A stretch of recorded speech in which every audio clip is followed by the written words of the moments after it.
2,000 years ago, a Roman slave figured out something that most people today still don't understand. His name was Epictetus. He was born into slavery, beaten, and crippled for life, and yet he became one of the freest men who ever lived. How? He discovered one rule, one single idea that, once you understand it, changes the way you see everything. By the end of this video, you'll never look at your problems the same way again. Everything in your life falls into two categories, and confusing them is the reason you suffer. Epictetus said it simply: some things are within our control and some things are not. Within your control, your thoughts, your actions, your effort, your response. Not within your control, other people, the past, the weather, what others think of you, the outcome. Here's the trap almost everyone falls into.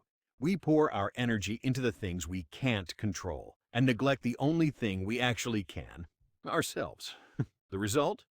Frustration, anxiety, a life that feels like it's happening to you.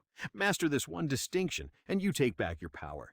You're not disturbed by what happens to you. You're disturbed by how you judge it.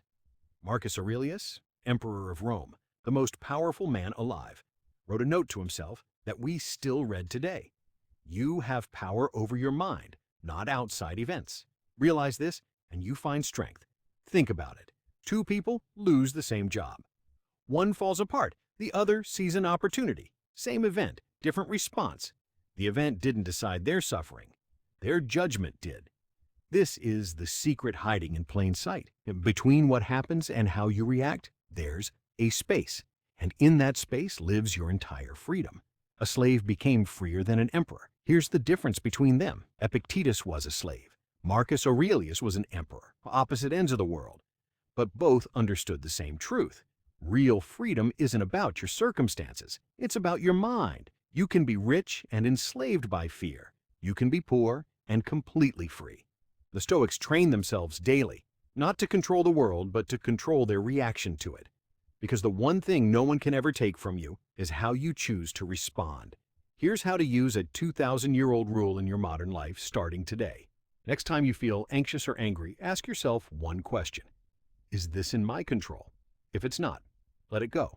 Spending energy on it is like rowing a boat that isn't in the water.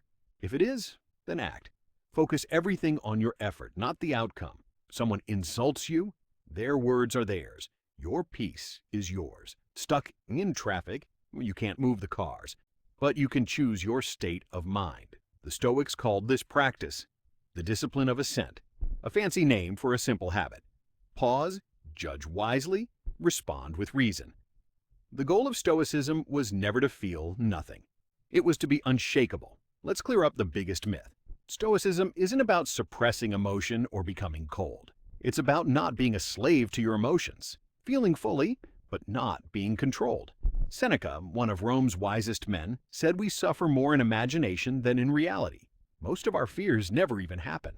The Stoic doesn't run from life. He meets it head-on, calm and clear, knowing that whatever comes, his response is his own.